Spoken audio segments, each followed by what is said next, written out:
Hey YouTube, I haven't done a video for a while, so I thought why not do one of my HPI touring car.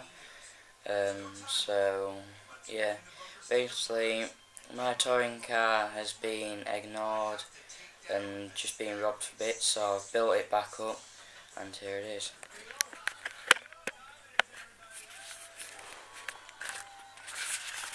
Okay, so this is my HPI Sprint Flux 2. It's not the new brushless version, it's the old brushed version.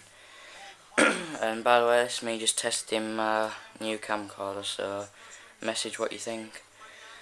So yeah, this is my favourite shell. Whoa. This is my favourite shell. It's a Lexus ISF. It's a brilliant car. I'll go admit that it is a brilliant car, like. And also it just suits it for touring. I'm going to hopefully be starting racing at Halifax. So that's going to be something to look out for. We found out a hall that you can rent out for a day that's excuse me, that's cheap-ish. So I'm going to be paying to do some like drifting, messing about, touring, you know, set up like mini tracks and stuff. So yeah, inside to the car. I wasn't sure whether to put this camera on a stand or not, because obviously you can't do as much, but so yeah, pretty clean inside. Anyway, okay, but the inside of the car itself isn't exactly clean. Just bought some new wheels and tyres for it.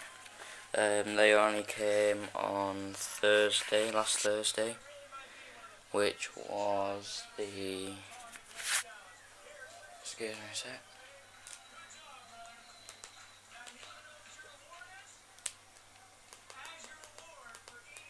which was the 17th of January. So yeah, I didn't thread the aerial through because it wasn't long enough, so I just put some tape over to secure the aerial. I put, as I say, it's been rebuilt since it's been neglected and robbed for parts. Desk with fan, that cost me about 20-25 quid. This is an Ansman receiver. If I'll focus, will it? Okay, no, it's not going to focus, but that's an Ansman R5, which I have used in my Ansman over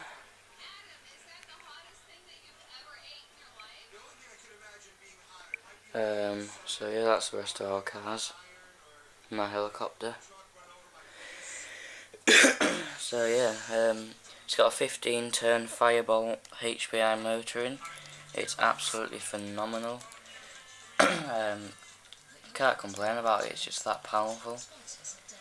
A while ago the belt's stripped, as you can see. It's got a bear cog here, which needs to go into there, and there's no drive shafts except for the spare one I found on the left, but obviously it won't drive because of the split diff. So excuse me. At the moment it's running on 7.2, it can run off 7.4, but this S couldn't have a LiPo cut off, so I'm going to have to get one of those attachment things to cut it off when it gets to a certain ampage. As you can probably tell, I haven't run these tyres yet. I was hoping to save them for Halifax, but I might do some outside if the weather's fine. So we've got like a massive oval, as you may know if you watch my past videos. But I'm definitely going to be using these in the hall that we're going to rent, just to see how grippy they are on laminated surfaces. That's pretty much it. As you can see, the rest of it's pretty much stock. I bought a bigger spur gear for more speed, as you might know, I love speed. Oh yeah, I put my axial servo in, as it was strong. It works properly. It's quite quick. But my Wraith, at the moment it's in bits because something kept happening. So as you can see on the Wraith, it has got a standard servo in of another company. So that's that. So as you know, that's my touring car shell. I absolutely love it. I've got my drift shell. This is my Mazda RX-8 drift shell. It looks pretty good when you can drift it. If you can hear that beep, it's just the charges for the Mardaves. There'll be more videos on that. I've been getting a lot of support for more videos on my Mardave. And as I wanted to show Left Coast RC my official touring car shell, but I don't use this. It's just not something, I mean I like it, but it's not something that I prefer. It's a pretty good shell like, but I might use it, you never know. At the time, this sort of came over a bit too far on the wheels and kept like hitting on them, so we ended up having to cut it. Inside it's pretty clean. And those are wet spoilers. And my work in progress is one of these like cheap cars that you can buy. It was originally a 10 volt like kind of fake thing, but as you can see, wheels just falling off. So what I'm doing is I'm making a hard shell for if someone wants to drive it, or like me, I've got Peugeot 206s in Mardave, so I thought why not put one on for a 10th touring car. I mean obviously it is a bit heavier, in fact it's quite a bit heavier, but like that. So basically I'm going to be taking these lights out,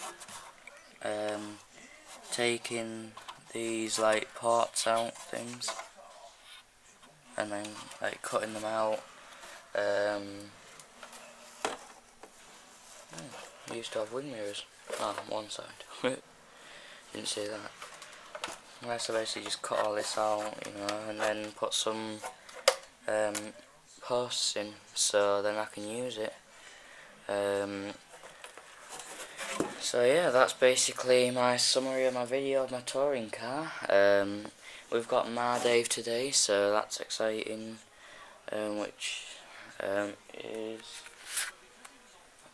is Saturday, 12th of January, which it's been a week in a row, so pretty cool. So my next video might possibly be on my dad's TT01D, I think it is, and that's just a shelf queen.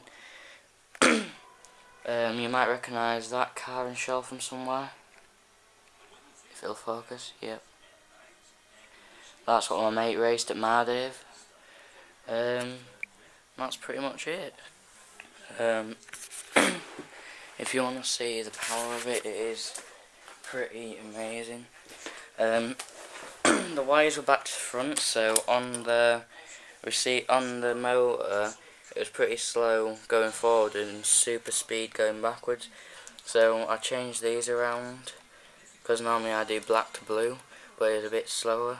So I replaced them, I swapped them over, and then I've had to use the reverse on the throttle. So, on.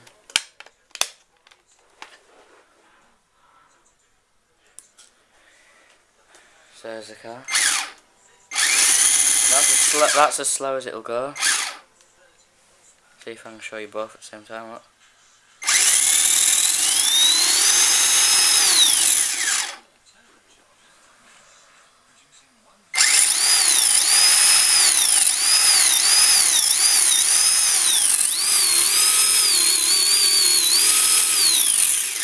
Oh, that's something else I forgot. Might not be big news, but bought some blue wheel nuts for it.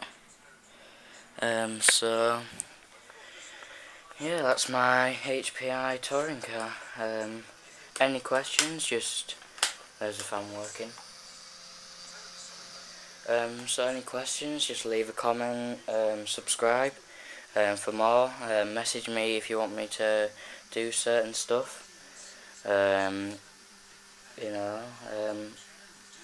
I'm selling some stuff to get some other cars, so hopefully I'll be doing a review of whatever I get next. So yeah, don't forget to subscribe and tune in.